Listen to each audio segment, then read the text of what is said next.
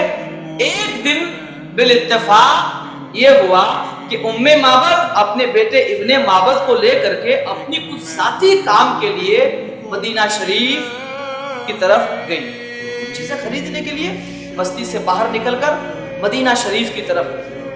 جیسے ہی ام معبد اپنے بیٹے کے ساتھ مدینے کی گلیوں میں اپنی ضروریات کے سامان کو لینے کے لیے گھوم رہی تھی، اچانک ان کے بیٹے کی نظر سیدنا صدیق اکبر پر پڑی۔